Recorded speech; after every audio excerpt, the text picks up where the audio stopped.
Hello friends, எல்லாருக்கும் வணக்கம். Welcome to Saibhavi creation. இன்றைக்கி நம்ம டிஃபனுக்கு ஒரு சூப்பரான சைட் டிஷ் ரெசிபி தான் பண்ண போகிறோம். வெஜிடபிள்ஸ் எதுவுமே சேர்க்காம தக்காளியை வச்சு பிளெயின் தக்காளி குருமா தான் பண்ண போகிறோம். வாங்க எப்படி செய்கிறதுன்னு பார்க்கலாம். ஃபஸ்ட்டு ஒரு மிக்சர் ஜாரில் 1 கப் அளவுக்கு துருவின தேங்காய் சேர்த்துக்கோங்க. இது கூடவே 1 ஸ்பூன் போல் சோம்பு, 1/2 ஸ்பூன் கசகசா சேர்த்துக்கோங்க. ஒரு 10லேருந்து 15 முந்திரி பருப்பு சேர்த்துக்கோங்க. கூடவே ஒரு சின்ன துண்டு பட்டையும் ஒரே ஒரு கிராம்பும் சேர்த்துக்கோங்க. இதோட கொஞ்சமாக தண்ணி சேர்த்து நல்லா ஃபைன் பேஸ்ட்டாக அரைச்சி எடுத்து வச்சுக்கலாம். அடுத்ததா ஒரு குக்கரில் தேவையான அளவுக்கு எண்ணெய் சேர்த்துட்டு எண்ணெய் சூடானதும் 1 ஸ்பூன் போல் சோம்பு போட்டுக்கோங்க. சோம்பு பொரிஞ்சதும் 2 பச்சை மிளகாவை நீல வாக்கில் கட் பண்ணி சேர்த்துக்கோங்க. ஒரு சின்ன துண்டு இஞ்சியை பொடியாக நறுக்கி சேர்த்துக்கலாம். இது கூடவே 2 பெரிய வெங்காயமை நான் நீல வாக்கில் கட் பண்ணி சேர்த்துருக்கேன். கொஞ்சம் மீடியம் சைஸ்க்கு கட் பண்ணிக்கோங்க. வெங்காயம் ரொம்ப சின்னதாக நறுக்கிட்டோம் அப்படின்னா சீக்கிரமாக வதங்கிடும். ஸோ நம்ம வெஜிடபிள்ஸ் ஆட் பண்ணதுனால தக்காளியும் வெங்காயம் தான் கொஞ்சம் பெரிய பெரிய சைஸில் கட் பண்ணி சேர்த்துருக்கோம். வெங்காயம் நல்லா வதங்கி வந்ததும் 1/4 ஸ்பூன் போல் மஞ்சத்தூள் சேர்த்துக்கோங்க. 1/2 ஸ்பூன் போல் ரெட் சில்லி பவுடர் சேர்த்துக்கோங்க. இதோட கூடவே 1/2 ஸ்பூன் கரம் மசாலா சேர்த்துக்கலாம். இதோட பச்சை வாசம் போகிற வரைக்கும் நல்லா வதக்கி எடுத்துக்கோங்க.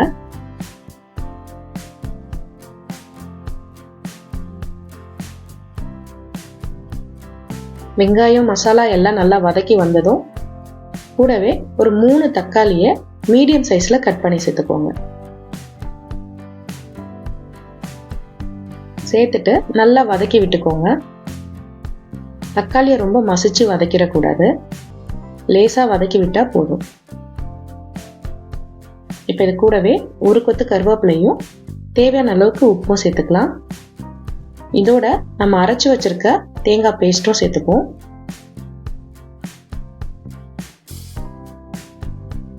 சேர்த்து நல்லா மிக்ஸ் பண்ணி விட்டுடுங்க. சும்மா ஒரு 2 நிமிஷம் வதக்கிட்டு தேவையான அளவுக்கு தண்ணி சேர்த்துக்கலாம்.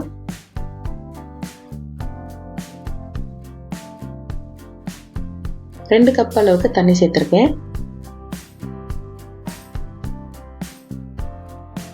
இதை நல்லா மிக்ஸ் பண்ணி விட்டுட்டு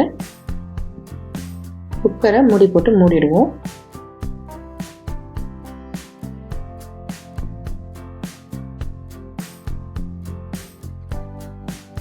இப்போ வெயிட் போட்டு 2 விசில் வர வரைக்கும் வச்சு எடுத்துக்கோங்க.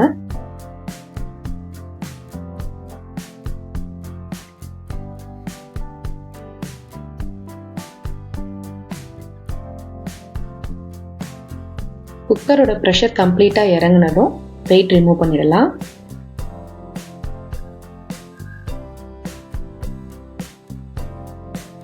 நம்மளோட தக்காளி குருமா சூப்பராக ரெடி ஆயிடுச்சு. இது இப்போ ஒரு 2 நிமிஷம் கொதிக்க வச்சுக்கோங்க.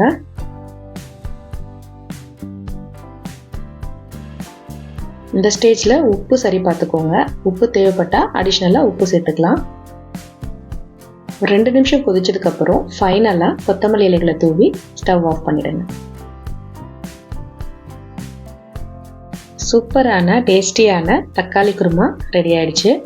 இட்லி, தோசை, சப்பாத்தி எதுக்கு வேணாலும் சூப்பரான காம்பினேஷன் தான். கண்டிப்பாக நீங்களும் ட்ரை பண்ணி பாருங்கள். டேஸ்ட் ரொம்பவே நல்லா இருக்கும். வீடியோ பிடிச்சிருந்தா லைக் பண்ணுங்கள், ஷேர் பண்ணுங்கள், கமெண்ட் பண்ணுங்கள். மறந்துடாமல் நம்ம சேனலை சப்ஸ்கிரைப் பண்ணிக்கோங்க. தேங்க்யூ ஃபார் வாட்சிங்.